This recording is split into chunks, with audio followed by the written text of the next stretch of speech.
At Little Red Door, we make surviving cancer possible for those in almost impossible situations.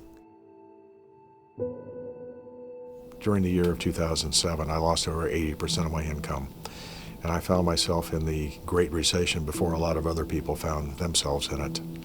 And unfortunately, I was forced to give up my apartment where I'd lived for over 20 years in February of 2008 and became homeless and started my journey into homelessness. And then I just looked at him in, stunned amazement, and looked at my daughter-in-law, and then we just both cried. And I just kind of banged my fist on the table and said, I am not going through this and be financially devastated. This is where I'm at with my life. My husband of 10 years just filed for divorce. I have no job, no home, no insurance. And when you're dealing with cancer and the doctors are telling you that your emotional state is very important during this, your nutrition is very important during the treatment of this, it just makes things much more difficult, especially when you're alone.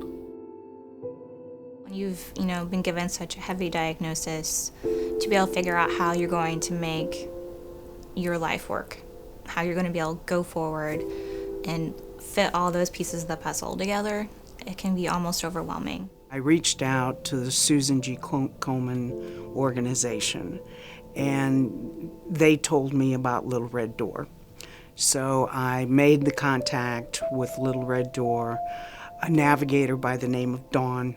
She asked what my needs were, and I told her my situation, and I told her I desperately needed to find transportation, reliable transportation to and from Simon Cancer Center to undergo my radiation treatments. And I said, I can't start my radiation treatments until I get everything put into place.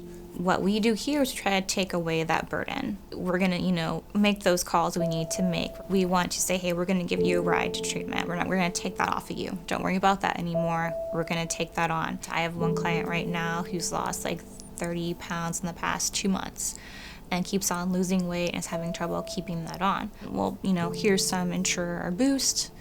We can take that burden on as well. We can take that away. Don't worry about this anymore.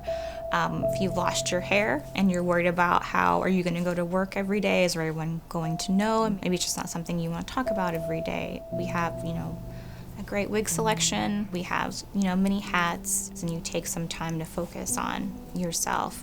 Thank you.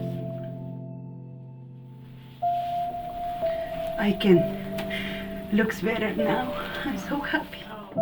I want to try and make this part easier for them so that they can really focus on getting well. I can honestly say that if it had not been for the Little Red Door that was nice enough to provide me with transportation and a taxi cab, both to and from my radiation treatments, I don't think I would be sitting here having this conversation. Then, February 2nd of 2015, I went back to work, and I got back out on my own in my own place.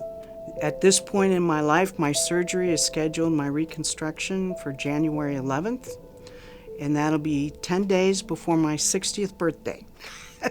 People will come in and say, thank you, you helped my mom 30 years ago.